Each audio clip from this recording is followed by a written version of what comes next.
Good afternoon, everybody. My name is Donna Feazell, and I'm your host of Donna's Edge Television Talk Show, where truth matters. Thank you so much for watching every day, Monday through Friday, beginning at 2 p.m. That's on the Eastern time zone, as I get to ride home with you in the afternoon, and Don Brown gets to ride home with you too. You can find us on Abundant Television syndicated, and that's found on Roku, Apple TV, and Amazon Fire. You can also find our podcast on thenewscasters.com. Another way you can find us is on all the social media sites. If it's social media, we're doing it. So thank you again so much for watching. Continue sending emails, Donna@donnasedge.com. That's Donna@donnasedge.com. I have Don Brown with me. He's an attorney. He's an author. He's a speaker. He's running for U.S. Senate. And I'm just telling you, if I were in North Carolina, I'd be voting for this dude right here. Really. You know why? Because you're a patriot, and you don't find those very often. And back in the olden days when COVID hit, you were out there on your little old island somewhere saying, don't take the jab, don't take the jab. And now people, they know the truth. Well, Donna, and you were there.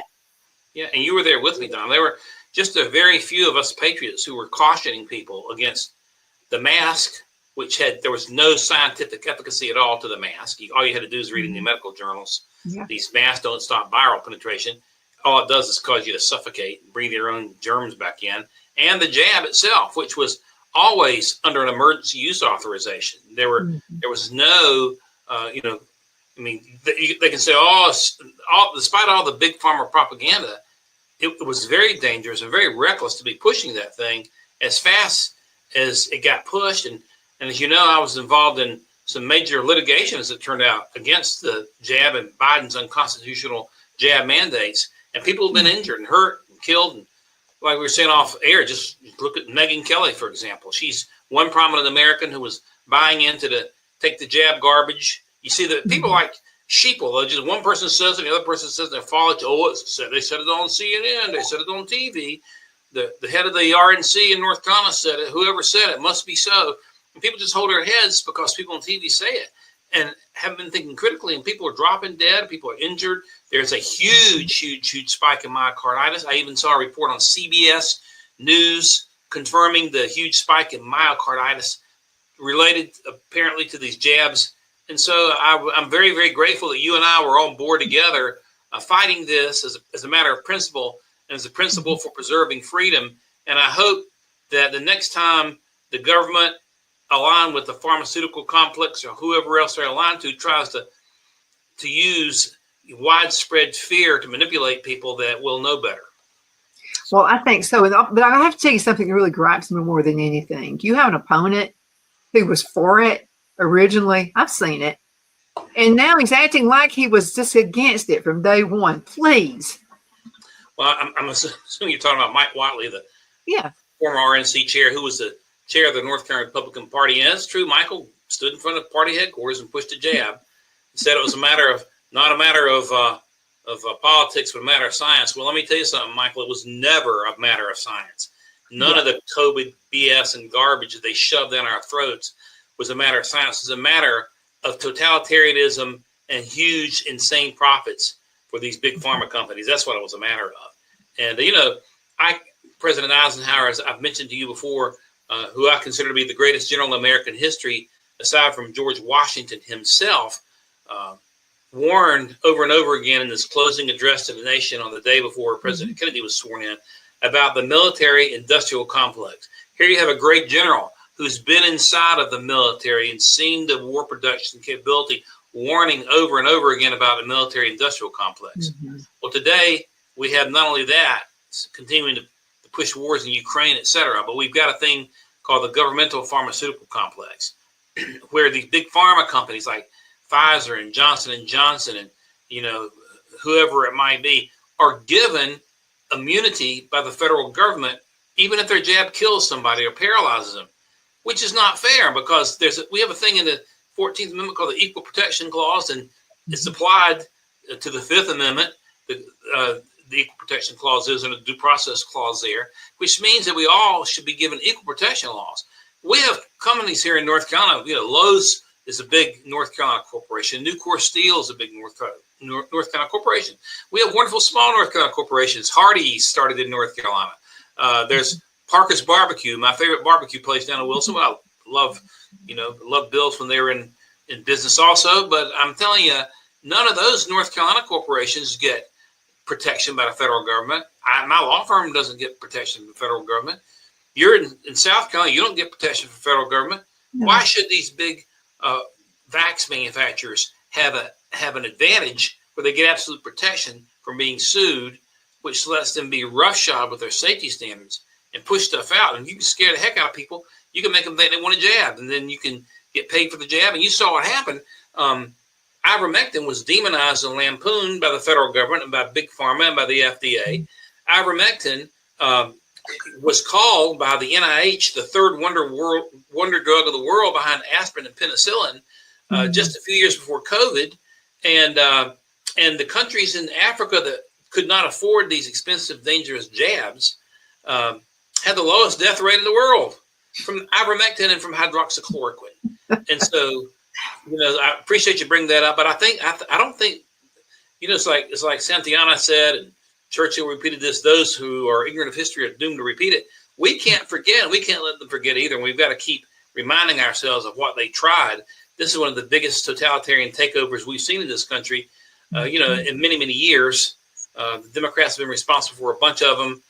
Franklin Roosevelt, basically interned hundreds of thousands of Americans just because they're of Japanese ancestry. The Democrats pushed slavery, and they tried a little experiment on us all during COVID. And I'm proud to have stood with you against their totalitarianistic tactics. I'll tell you what was hilarious. Okay. And this is during the COVID era, of course. And so we couldn't find any doctor that would give us the ivermectin, the medicinal for humans. So I talked to one of my friends who is a farmer, by the way, chicken farmer, and has a degree actually in chickens, if that makes any sense whatsoever. And this guy is like really on top of it. And I said, look, I can't find that ivermectin. And he said, get what I get the one for horses.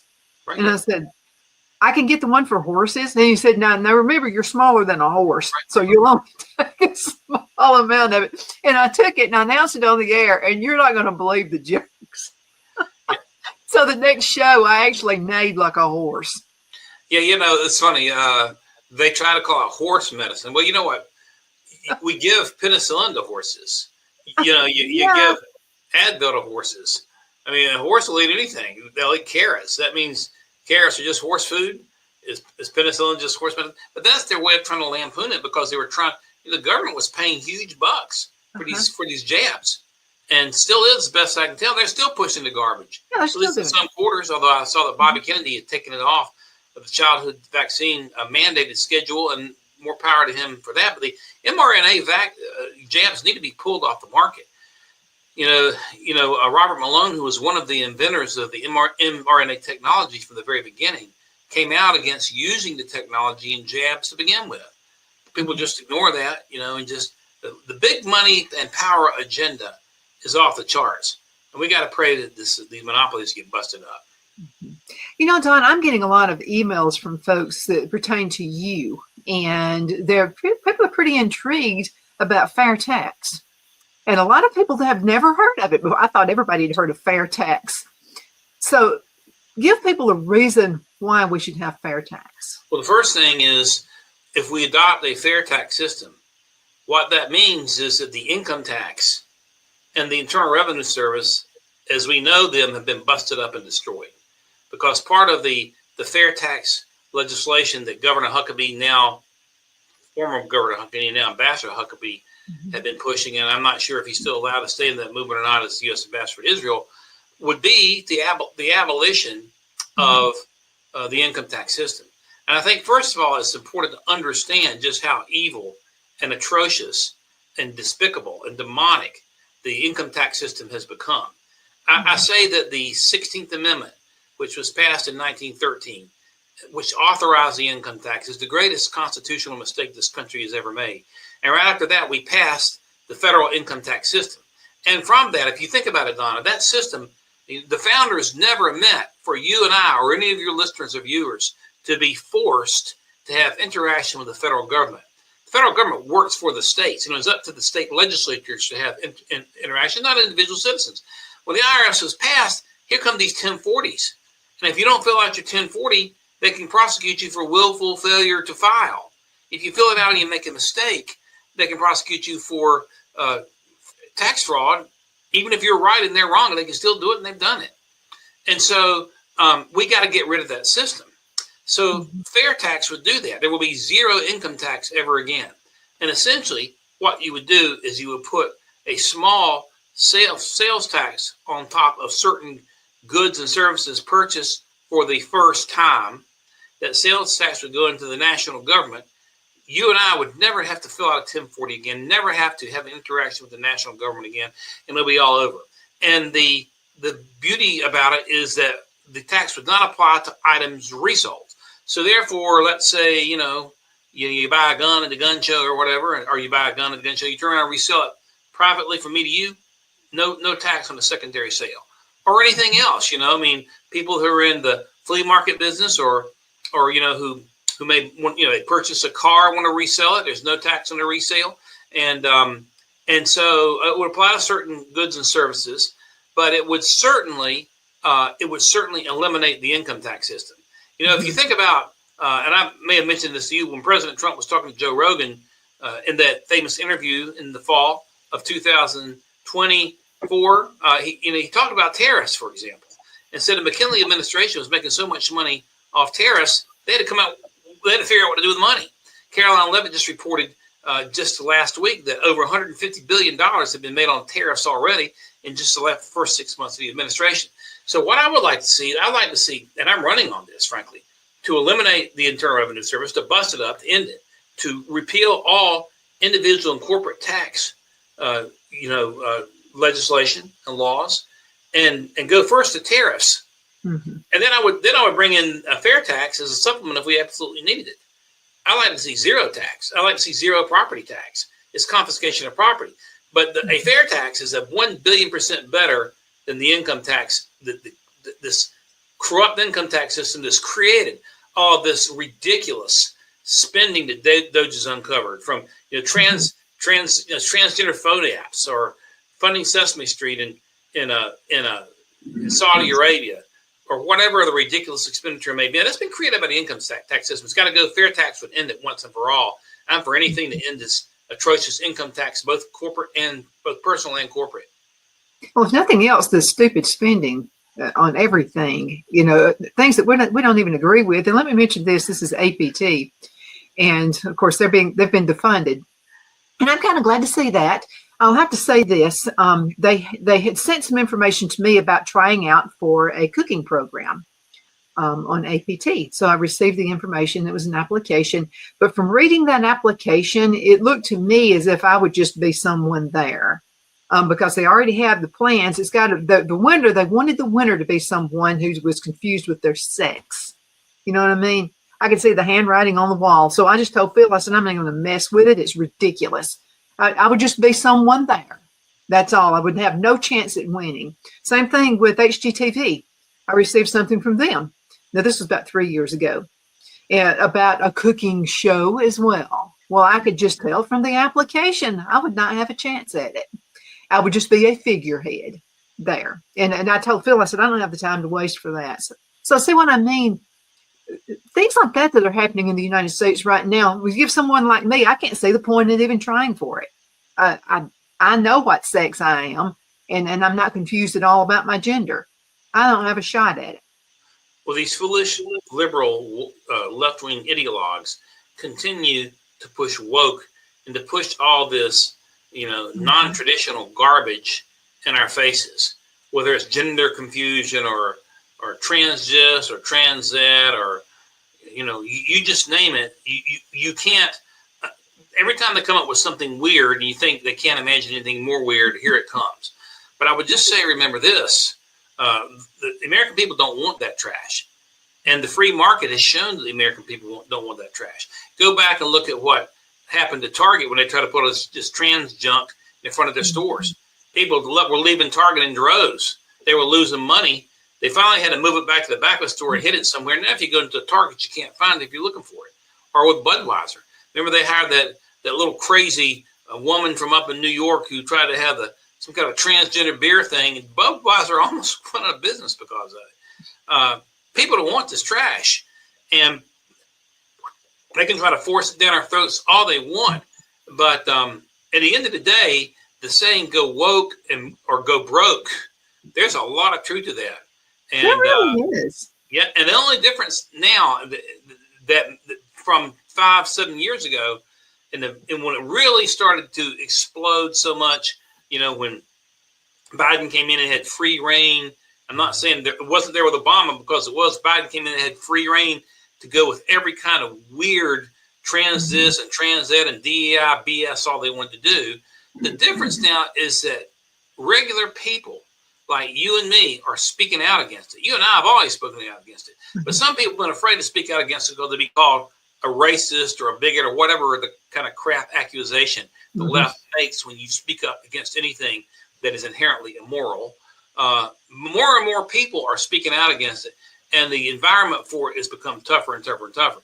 Take President Trump, for example. President Trump, he said he is not anti-gay at all. He hired the Secretary of Treasury is a gay guy, and I don't care whether he is or isn't. It doesn't matter one way to the other to me, as long as he's doing his job. But at the same time, Trump's pulled off this whole month of Pride Month in the military. I mean, come on. If this is trying to, for some of the folks I know that are gay, the last thing they want is people trying to ram stuff down other people's face. So I would just be left alone. But it's this DEI woke BS that has been pushed down our throats, and the American people are sick and tired of it. And the backlash continues, and I hope it continues to the point that the whole DEI movement gets killed. So what you said just a few minutes ago about businesses that feel like they have to accept that or they'll be out of business. This is lesson 101 business, okay? You've got to know who your customers are. Okay, so the whole thing with Cracker Barrel and some of these companies that have done stupid, imbecile things, your Budweiser, all of that, who are their customers? Their customers basically are just a good old guy that has a beer every once in a while. That's who their customer is. And when you forget who your customers are, you're going to go out of business. That's just the way it is. Yeah, well, I mean, there's a disconnect between these pie-in-the-sky corporate types, just like that marketing director, that woman that Budweiser hired. Her name slips me, forgive me. It shows how much what an impression she made. A disconnect between those, Madison Avenue corporate types and me and you and Phil. We like to go out to Longhorn, and I'd like to get a T-bone with the most fat I can get on it and whatever else, or then the next morning I have breakfast at Waffle House with a fried omelet and with bacon so crispy you can make it snap, and my hash browns crispy as well. These Madison Avenue types can't relate to average people, and what they're trying to do, they look down on us because they don't like our values, and they're trying to. It's really corporate totalitarianism in a way, because they're trying to use, their marketing for these products to brainwash and bring people along to agree to their point of view. And really what's happening for the most part is backfiring in their faces. It most certainly is. You remember when Cracker Barrel took all of the Duck Dynasty stuff down? People went nuts. I mean, really, Cracker Barrel, who goes to Cracker Barrel? It's people like us. I mean, we go to Cracker Barrel. But I almost didn't go back again.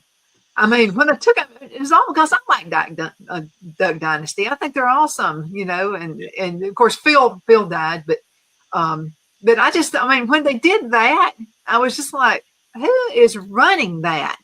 Cracker Barrel came out of COVID, and I tell you can't even get an omelet in the middle of the day anymore.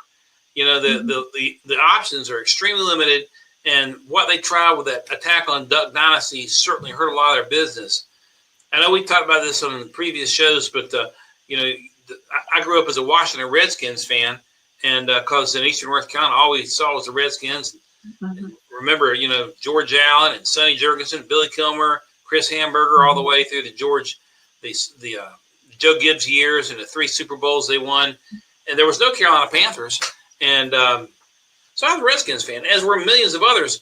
And you have a very small group of radicals demanding the NFL change the name of the Redskins because it's quote-unquote racist, when the Native American Indians, whatever you want to call them, objected to having the name removed. In fact, the chief for whom that moniker was made just passed away. And it's really been a slap in the face. The thing that is so ironic about it is they're trying to push DEI, diversity, equity, inclusion. And then when you have a professional sports team named the Redskins bringing honor to an Indian tribes, then they want to call that racist. So on the one hand, they call it, they'll situationally make arguments for control. Really, that's what it boils down to. But I've seen polls showing that 90% of Redskins fans want the name back, including me. Mm-hmm. And President Trump is kind of toying with them a little bit, said he may block their lease to the new stadium in D.C. if they don't change their name back. But the fans want it, the people want it.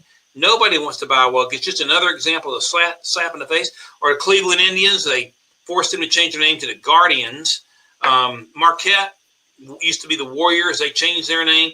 Now, the Florida State, the Seminole tribe, has raised holy hell about the possibility of the woke people trying to take Seminoles away from Florida State. But I mean, that's what you have. Woke is really a matter of totalitarian control, because you have a very small number of people trying to force the masses to conform to the way they think you ought to think.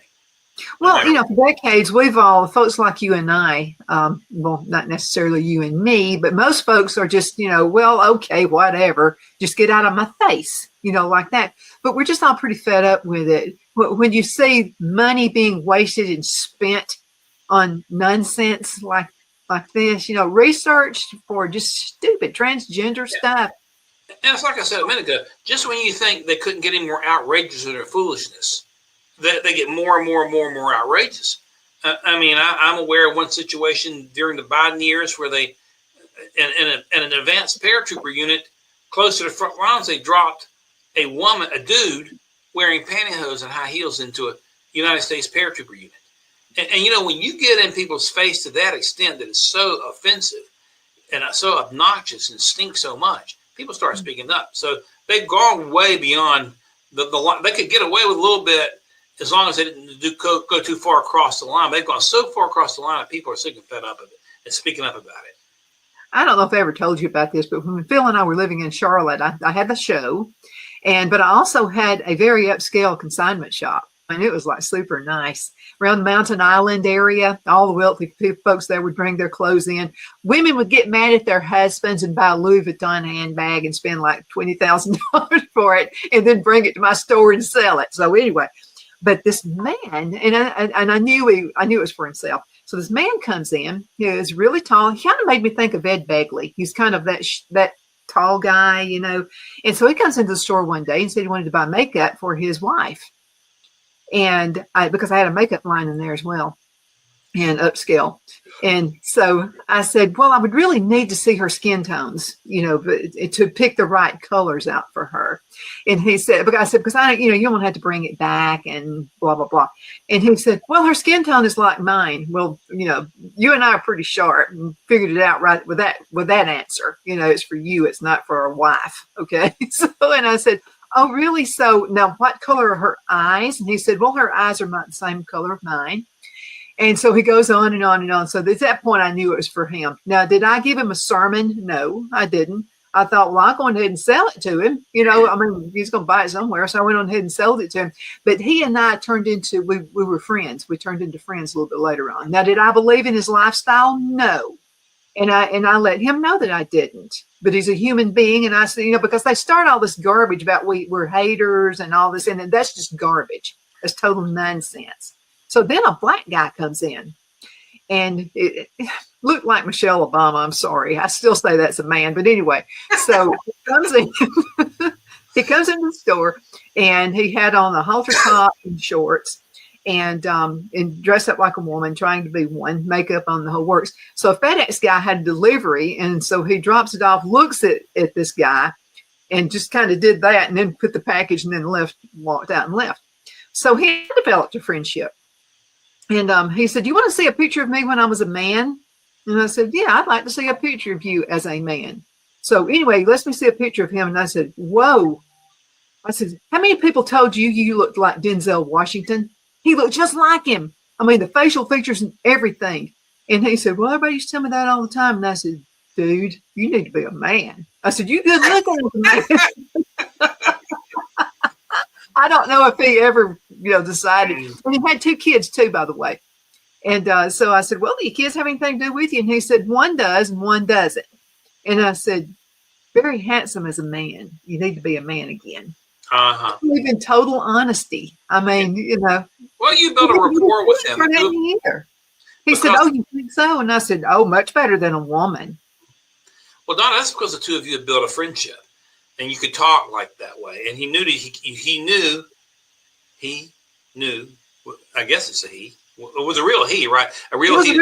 Oh, yeah. Yeah. With the makeup on, you could still see the, stuff. So he knew that you cared about him and that you weren't looking down on him because of his very, very, very different lifestyle.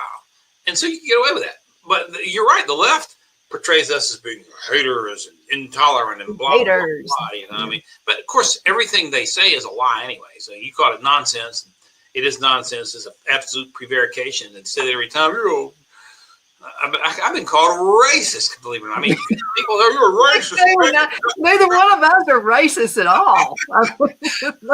Well, there's a truth, and then there's 95% of the hot air out there is a bunch of BS. So you just got to learn to live with it, roll with it. Well, this is what I've discovered in my old age here. I've discovered this. Okay, and it's really important. Okay, generally the barking dog is the guilty one. Okay, who's going to call you out and say you're racist? They are the racist. Okay, Silk from Diamond and Silk says it perfectly. She says, you know what? The Democrats have held us in slavery long enough. You're right. Yeah, you're right. It's enough.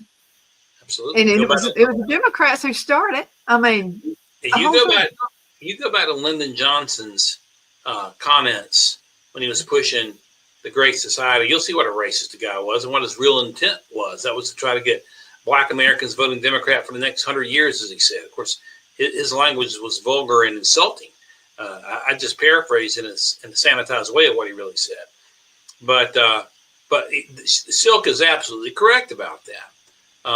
I was with a pastor, a Black pastor from Asheville yesterday, Paul Benjamin, who is a conservative, a Republican. As a matter of fact, he's the chaplain of the Buncombe County GOP, but he has a ministry and an organization which is focused on, getting fathers back into the homes, and it recognizes that the bust up came from Democrat social engineering. And at the time, before Lyndon Johnson started his woke, destructive governmental takeover with the Great Society, there were more Black fathers in homes than any other demographic, and the divorce rate was lowest in those homes, and they basically have waged war on inner cities because of it. So Paul is trying to bring fathers back in the homes, to have churches teach the importance of having a biblical manhood, having fathers in homes, being the head of the home, and it has really been an attack. The irony is the policies themselves that have busted up Black families have been institutionally racist and put forward by the Democrat Party. And we have a number of great conservatives, Americans who just happen to be Black, because you and I are white, that doesn't matter, who like Silk, who has seen what's happened and seen the attack and are speaking boldly against it. Reverend Benjamin is one as well. And but we got to get back to biblical values. See, what happens is these overreaching governmental plans are really boils down to an attempt to substitute the government for the Father and substitute the government in place of God. We got to understand that we got to get back to our nuclear family and the local government control and get Big Daddy out of the rest of it and do a lot of praying and everything and take care of itself. There's a little town in Alabama by the name of Hobson City. They were the first incorporated black town in the state of Alabama and number 2 in the whole country. And so Alberta McCrory has been their mayor for 20 years. I mean, she's been there a long time. She and I were friends. And so she wanted a fundraiser. And so she and I had a walk. It was a walk. Mother and I were the only 2 white people there. And I mean, they treated us with total respect. We treated them with total respect. But what was happening is she had someone running against her. It was an opponent who wanted to bring in gambling into the town of Hobson City. And she was totally, now she's a liberal. Okay, she's a Democrat. But she did not want gambling in. And she said, people here are so, it was a real poor town. It still is. And she said, as a matter of fact, she drives an old police car. That's what she drives around in. So, but Mayor McCrory. Oh yeah, and I mean, she had been shot at. So she asked me to come by and see her one day, and she said, "I just want to see my car." And I looked, and somebody had shot at her, and she said, "Look at this. This is brand new." And I said, "Girl, you're gonna lose your life." And so, but her deal was anti-gambling. But now the guy running against her wanted gambling brought in. Oh, he made all these, this is going to happen. Everyone here is going to be wealthy, all this bunch of garbage. And so she fought against him, almost lost her life. And so she kept that fight, like you're keeping that fight. And you've got to, but I think often about her and about the town of Hobson City, Alabama, and where it would be right now had it not been for her fighting. It's interesting. And I appreciate it when we have a Democrat, the rare Democrat like this mayor who will stand up for what's right. North Carolina has a Democrat governor, unfortunately, and a huge Republican General Assembly. The North Carolina Senate is veto-proof. The North Carolina House last term was veto-proof. The Democrats picked up 1 seat, and now the North Carolina House is 1 seat short of being veto-proof. But as of just a couple of days ago, the radical governor of North Carolina, Josh Stein, had vetoed 12 bills passed by the General Assembly, including bills for DEI, for protection of women, in bathrooms, concealed carry, and a number of others. And 8 out of those 12 bills, those 12 vetoes, I should say, have been overridden. For that to happen, we've had to have a few Democrats cross over, and to their credit, some have crossed over. And so when you hear a story like that, that's a good thing. I mean, listen, the absolute Marxist philosophy that has become pervasive in the Democrat Party is not good for the country. And the socialist mantra, the communist mantra that most of the Democrat Party now embraces is not good for the country. So when you see an occasional glimpse of rationality, it gives you hope. I mean, the only one in the U.S. Congress, or certainly in the Senate, that occasionally speaks with some common sense is Fetterman. He's the only one. That's a shock. Yeah, I know, isn't it, though? On the Democrat side, it is a shock. He's the only one that's spoken up in defense of ICE. And matter of fact, believe it or not, one of the bills would require that the governor vetoed would have required local authorities to cooperate with ICE, and the governor vetoed that. And we had a Democrat from Charlotte come across the aisle to override that veto, in part because she's seen the garbage that's going on when you have sanctuary city junk that a Democrat sheriff here is pushing. So, we're supposed to pray for those in leadership. I'd say, okay, I'll pray for Biden. I'll pray that the Lord pulls him out of office, snatches him out of office, and puts Trump in. I mean, didn't say exactly how to pray, but we are called to be engaged in prayer for those who are in authority, and even when they look like they've gone to hell in a handbasket with the way they think. But I'm glad you shared that story, and I'm glad to hear that Mayor McCrory, if I got that right, was willing to stand up against what would have amounted to the imposition of really organized crime in her town. And it would have, absolutely. Let's go into a commercial break, and we'll return in just a few minutes. Everybody hang in there. Twin City Used Car Sales has been serving drivers in the Northeast Alabama area for years with a quality selection of late model used cars, SUVs, and pickup trucks. On top of our extensive selection and competitive prices, we offer professional auto financing services for used car buyers of all credit levels. Whether you've just begun your search or you're ready to secure your next vehicle, at Twin City Used Car Sales, you will drive away with the vehicle of your dreams. The sales and finance staff at Twin City Used Car Sales looks forward to serving you, and you can apply for financing online before your visit to our used dealership in Gadsden, Alabama. Check us out on the web at twincityusedcars.com or go by our location at 901 First Avenue, Gadsden, Alabama. We sincerely look forward to serving you.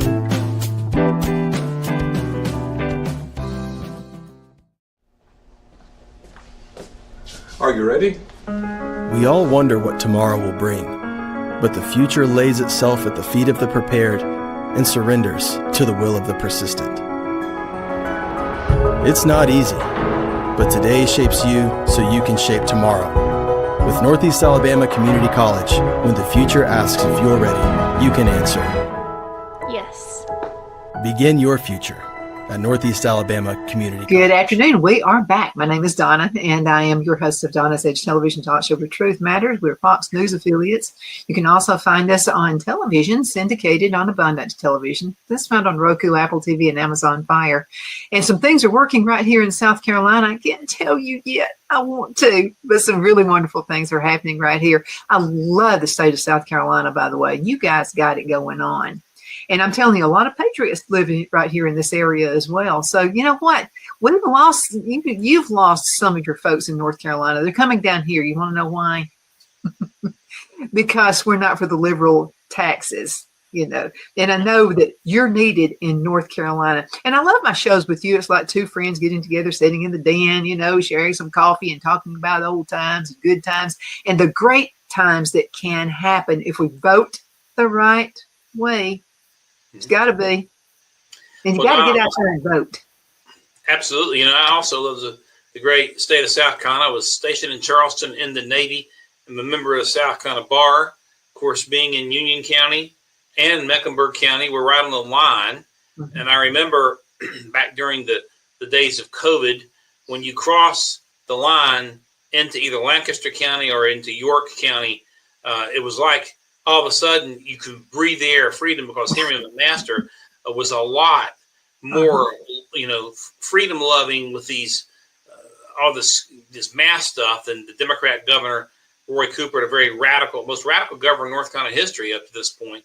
And so it's a great state, and it's going to be interesting. My friend Ralph Norman just announced he's running for governor. I have another friend, Nancy Mace, who's running for governor, and a third friend, Alan Wilson, who's running for governor. All of them, as a matter of fact. And the lieutenant governor is running for governor. So it's going to be interesting to kind of watch the gubernatorial race down there. You know, Ralph's running on a theme, you know, clean up Columbia and term limits. That's a pretty smart thing. Oh, yeah. And I do know Ralph is a fiscal conservative, but I know all those folks and kind of like them all in their own way. So it's going to be fun to watch. And I'll tell you, I love the vacation at Fripp Island and Hilton Head. So I'm a big fan of the great Palmetto State. I was listening to a podcast that just popped up the other day. Is why did the two Carolinas ever divide to begin with? And it's pretty interesting when you understand the reasons for it. But you know, we're all of one blood. So I love my friends down there. As a matter of fact, here's the rest of the story. I was in contact with Dabo Swinney about, I don't know, 8 to 10 years ago, and I wanted to write his book and this biography, and I wanted it to focus on you know, his Christian journey as a national championship coach. And he said, well, thank you, but I'm not interested in writing a book. I want to spend time with my team. And they were baptizing, Clemson was baptizing players in the end zone at the time. And ACLU tried to raise Cain, and Clemson University at that time defended the team. Now, I don't know if they still would do that or not, but those are some good stories about the great Palmetto State. And I love the South Carolina flag. You know, it's one of the best in the country. Oh, it's absolutely great. I wanted to mention a couple of new sponsors we have. And Honey Baked Ham. You like Honey Baked Ham, don't you?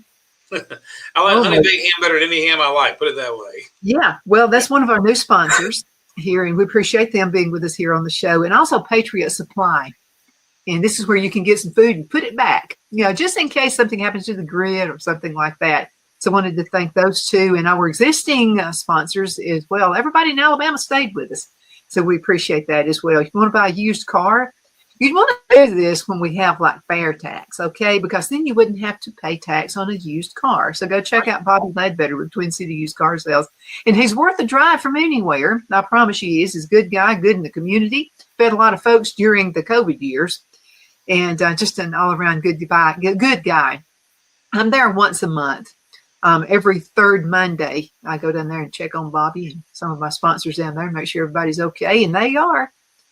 And again, love being right here in South Carolina. Okay, voting. Let's go on ahead and get people geared up and write the day to vote down on their calendars, like right now, so you don't forget it. And I'm terrible. If I don't write it in the calendar, I'm going to forget it. Well, I can tell you that North Carolina has one of the earliest primaries in the country, and that date is going to be March 3rd. It'll be right around the corner. And other states have different primaries at different times. South Carolina is a bit after that, so we'll have to check. The primary, I think maybe May or June, we'll have to double check on that. But states have different primary dates leading up to the midterm election next November, a year from November. And that'll be the same day for everybody. And we're going to want to do, as Republicans like we did before, get out and vote early and get everybody else out and vote early. Don't let anything go wrong, to keep you away from the polls. So, I know when we spoke last time, Donna, I just ran with a short video on this. We were talking about Christians not voting, and I mentioned a study by George Barna, who is a well-known pollster among Christians and for Christian issues, has been used by the Southern Baptists and other big institutions to try to figure out what's going on with Christians. And I reported that he said nearly 30 million, over 30 million Christians did not vote or would not go to the polls. The actual 32 million. And if we pulled half those Christians came to the polls, and let's say if 2/3 voted conservative, the Democrats wouldn't stand a chance anywhere. But we've been led to believe that our one vote doesn't count. And as I mentioned before, look at what happened with Florida with the hanging chads. Just a handful of hanging chads that determined who the president was going to be that year. We've had mayoral elections. My friend Robert Burns decided by coin flip. I read also after that a mayor's race in Kentucky was decided by a coin flip. The Jefferson Griffin Supreme Court case in North Carolina, just a handful of votes, and many of those votes were questionable because the Board of Elections wasn't requiring compliance with election integrity laws. But hey, every vote counts, and it's not just the vote that counts. If you're out there, you're hearing my voice, and you're a believer, you haven't registered, go register and register Republican. Don't vote Democrat, unless there's unless the Republicans lost their mind. But as a general rule, vote for the most conservative Christian candidate you can find. Go to the polls. Don't let anybody tell you that your vote doesn't matter. And it's not just your vote; it's your voice also. Bring others with you. Explain why it matters. Never give up. The other side wants us to give up and hold our heads down and figure, well, we don't matter, so we're going to stay away. That's the one thing they want. They can pull that off. They can turn. Their totalitarian extreme can come to pass. But as I just mentioned, Barna's found 32 million Christians that won't even vote. If those folks came out and voted 2/3, evangelical, it probably would be higher than that, we wouldn't have the problems we got in this country today. We would still have problems, but not to the extent that we do in terms of the radical communism that we're seeing in our governments at the state, federal, and local levels. I think it's incredible that you don't vote. You'd have to know my family. Okay, so my family, even though we fuss and fight and throw biscuits and all that kind of stuff, we believe in voting. That was the number one thing. Mom, Republican, Dad, Democrat. If Dad were alive now, would be a Republican. I guarantee you he would love Trump because they have the personality of the same. So anyway, and I love it, by the way. I don't see anything wrong with Trump's personality. But it was just, you voted. Okay, when you're 15, you got your driver's permit. When you were 16, you got your driver's license. And then you voted. I mean, that's what you did. So I just can't imagine a family where the emphasis is not being put on voting. I just can't get it. Well, I mean, I was brought up in a family that loved our state, loved our country, and we were taught that this is our responsibility. And but just as it is our responsibility to vote, before we vote, it's our responsibility to do our homework and get attuned to the issues, get attuned to the candidates. What do they stand for? And if our center is a Judeo-Christian base, then let's look at what candidates we think will embrace policies that will most reflect what our center is. You know, if we are fiscally conservative, then let's find candidates who will most closely reflect those beliefs. So voting is a civic responsibility, but only if we have done our homework and only if we are committed to the United States Constitution. So it is a high responsibility, not to be taken lightly from start to finish. So there's plenty of time. You know, on the one hand, the earliest primaries will be here before you know it in March of next year. But on the other hand, there's plenty of time for folks to get educated and to study candidates and to study issues and to understand what the problems are with this country and how we're going to have to try to fix them.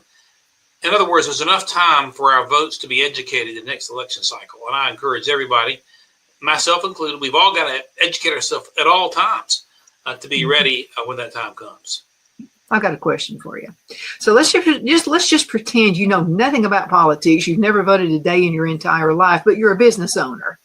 Okay, so you are going to your big business. You're going to hire a CEO for your firm. Okay, would you rather have a liberal CEO or would you rather have a conservative CEO?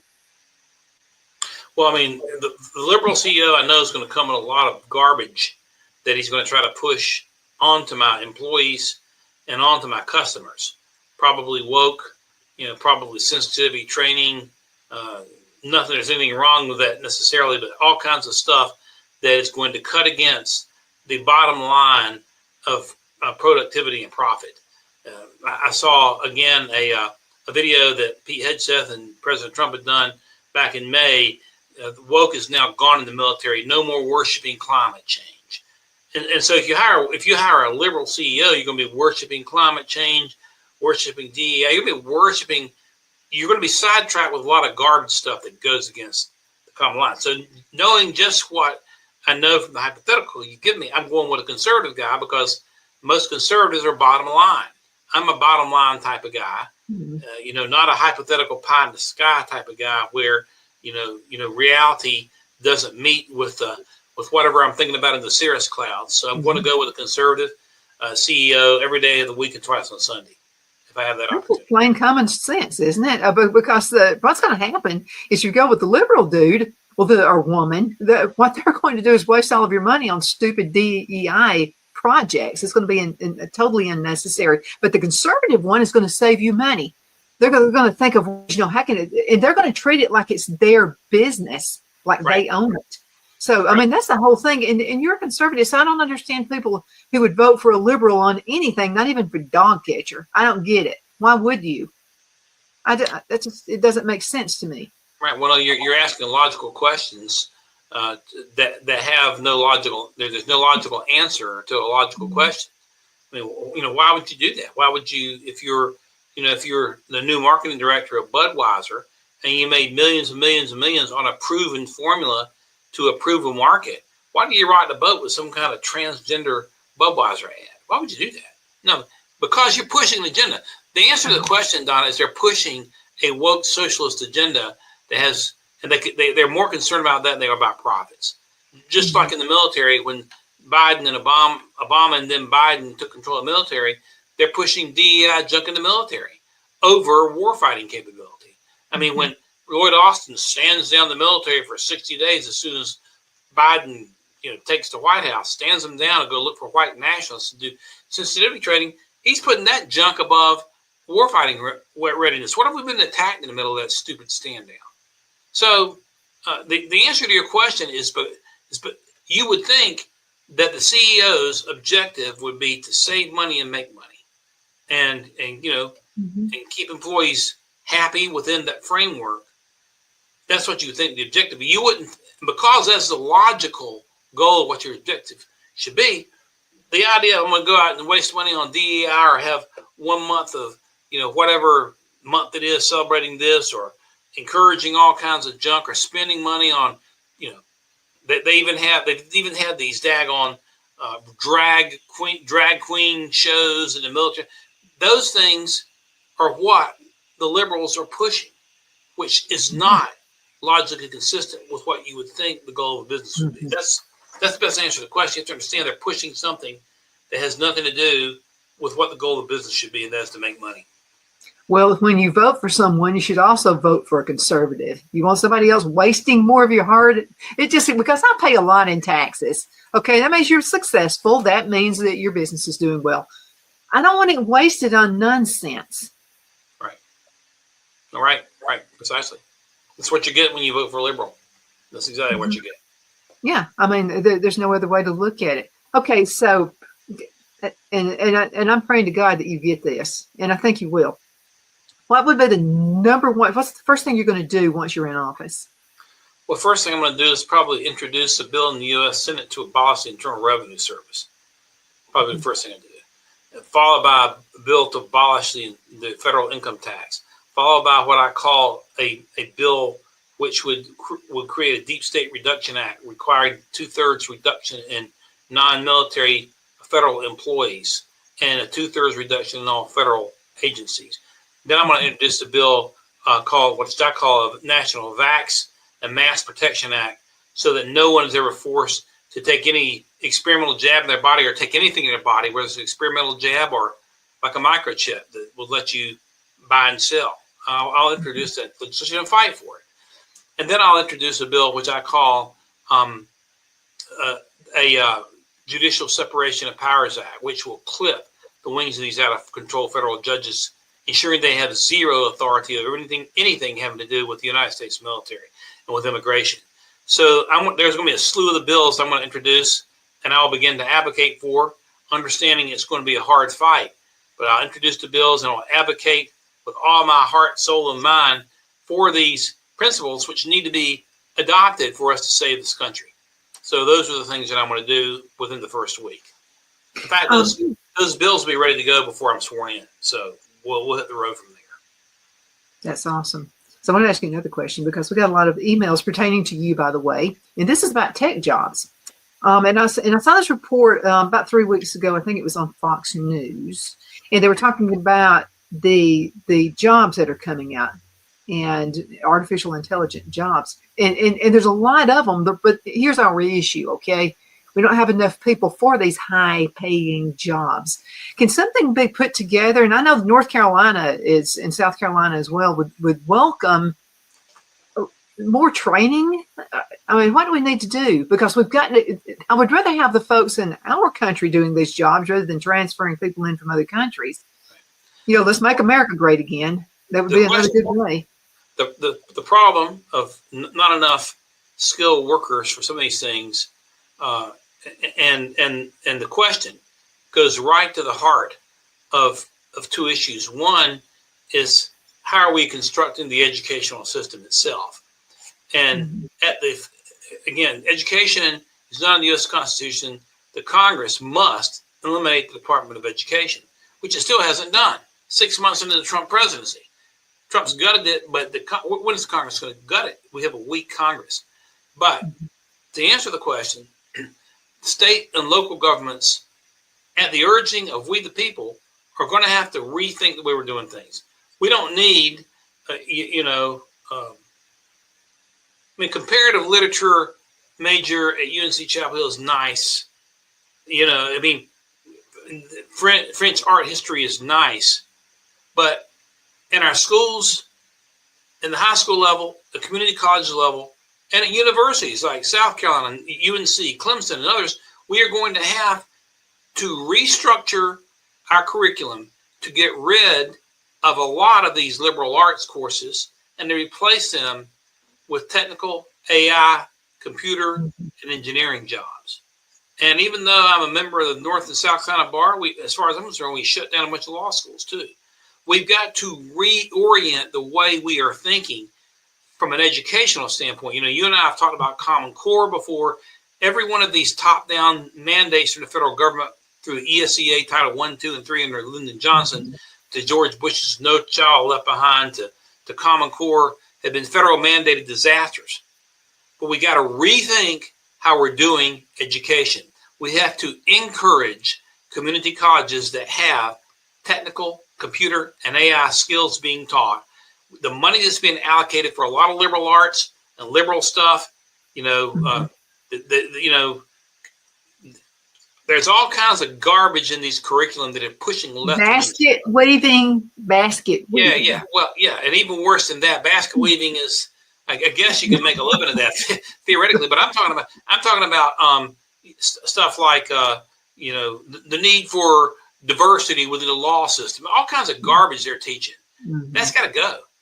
And philosophical type stuff's got to be scaled back, probably by half, and we've got to replace them because we can't spend more money on education. Money's tight, but we can reallocate the resources. So when you're taking these courses at a community college level, it's a whole lot less than if you had to go to Duke or Wake Forest or Davidson or Furman or whatever. Not knocking those schools, so to say, except for Duke. I guess I am knocking. I was interviewed about Duke on OAN the other day, and the Trump administration is threatening to sue them if they don't scale back on some of their DEI garbage. But there are private schools that are more and more expensive. We've got to get this type of education into high schools, and we got to get into community colleges. We got to improve our math standards, particularly in high school. Yes. They try to dumb it down with Common Core. We got to improve it. So the first answer is educational thinking. The paradigm must change and shift the community colleges, high schools, and an expansion of AI, computer, technological stuff, and a decrease in a lot of liberal arts stuff. Number one. Number two, this goes to the whole question of what I've been speaking about concerning not just the illegal immigration problem. And we know that Biden opened the border and has created a very, very dangerous situation in this country, even now, which Trump is trying to clean up. But it isn't just illegal immigration. It is the legal immigration problem that must be corrected. What do I mean by that? Donna, if you think back to when we put a man on the moon, Neil Armstrong stepped on the moon July 20th, 1969. Seems like a forever ago. He was sent there. He and Buzz Aldrin and Mike Collins were sent there on this thing called a Saturn V rocket. And the Saturn V rocket was largely put together by German rocket scientists. These were rocket scientists who were actually working in Hitler's military, but did not agree with Hitler and defected. Mm-hmm. Well, we had an Immigration Act passed in 1952, which President Eisenhower supported, which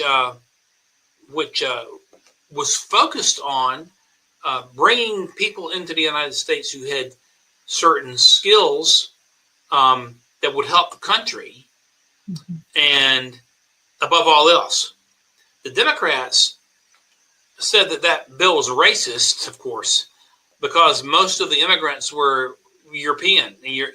So in 1965, the Democrats passed a sweeping act, which Lyndon Johnson signed at Ellis Island, the Hart-Starnes Act, I believe it was called.